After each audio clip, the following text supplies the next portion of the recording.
Hi there, and welcome to section 2. We're going to be talking about what is syncing. And what is syncing is your Infinite Campus, Clever, GoGuardian, Google Classroom, anything that is rostered is going to be synced. So you have certain softwares that is also going to be synced up because it is rostered through Clever. Okay, so Infinite Campus, log in with Google Sign-On. Teachers, you have to two-factor at least once a week. Students, their ID number is going to be the first part of their email address, okay? There is the resource page that is off the Staff Technology Corner.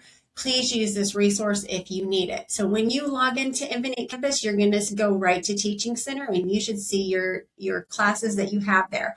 If you have classes in multiple schools, you're going to see those as well.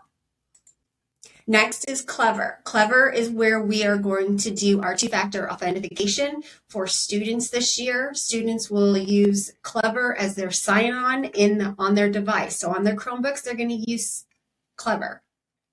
Single sign-on is going to be for many applications. Remember, I said those applications that are rostered, a lot of those they access via Clever. So take a look at those different applications that you have access to within your Clever dashboard. There is a password changer for students in Clever as well. So as a teacher, if you wish to change their password and keep them in class, you have the availability to do that. One nice thing is the Clever Plus extension here. The Clever Plus extension is right up here on your extensions bar, and that extension will allow you to get right into Clever. Now, the caveat is if you've never logged into Clever, you haven't navigated there, it's probably going to ask you to search for your school name and all of that jazz. And then once you do that and you get that set up, then once you click it the next time, it will actually go straight to where you need to go log into. All right, what's syncing from Clever? GoGuardian. GoGuardian is our classroom monitoring system, so that is nice. So you can actually log in through Clever. You can log in via Google, so you can go to GoGuardian. When you click on that, it's going to take you right to classrooms. And in classrooms, then you're going to see all the classrooms you have access to. They are new. There is no more pending because it's just going to bring those classes, it looks like. I thought maybe there would be a pending, but they must have updated it. So as soon as it syncs, they just are right there in your classes, which is a nice little feature.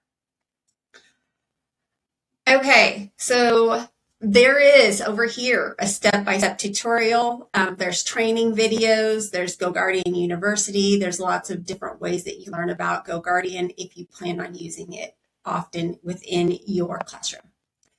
Google Classroom, this is our LMS. So our home dashboard has updated a little bit on this. So when you click on it, you can see the recently due, class insights, feature spotlights, and your classes are going to be down here towards the bottom, which I don't really care for, but it is what it is. So you can go in and you should see your classes. They should have all been synced up now, so you should have that done. Then you will go back here. If you had anything that auto-archived from last year, you're simply going to go down to this archived classes down here at the very bottom, and it will allow you to find those classes that were auto-archived and unarchive them, which is a big deal for some of those people who have clubs and organizations that are, they use the same classroom.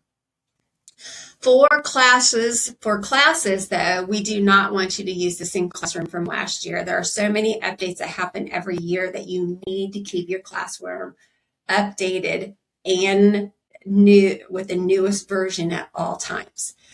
There is a couple of things that you want to do. One is keep your classwork and stream separate. That is a big thing that you can do. If I go down in here and go into one of these classes, I can see that in my gear up here, if I click on this, I'm down here and I can see stream, only teachers can post. I can see this only teachers can post or comment is very big for the middle school. At the high school, you may let them have it until they screw it up and then take it away. What I like here is classwork on stream. I say hide those notifications because personally, I think anything that you want assignment wise should be in classwork, and any announcement like, hey, reminder, we have a quiz tomorrow, that should go on stream. That's an announcement. So those are things that you want to take a look at. You also want to see this. This is new. So it was new last year, but want to really point it out this year is that you do have the copy of the classroom and Guardian Access there, so you can copy that and send it directly to your parents. Instead of, they're going to still get the Guardian summaries with the slider, but you can actually copy and share the link with Guardian so they actually can see a little bit more in depth of what's going on in the classroom. And of course, for e-learning, you've got your Google Meet link there, so you can generate that, and then you can actually have that show up on your classes, so you can turn that on when you need it. Okay? So that takes with the Google Classroom, the Guardian link. There are some new items in your sidebar. I'm going to kind of get out of here and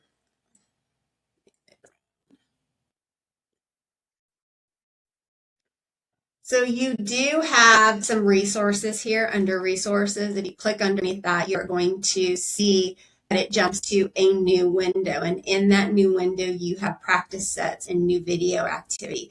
The video activities are very similar to that of Edpuzzle. So you have the availability to create YouTube lessons and video lessons with questions right here in Google Classroom without having to go out to another platform to do it, which is really nice.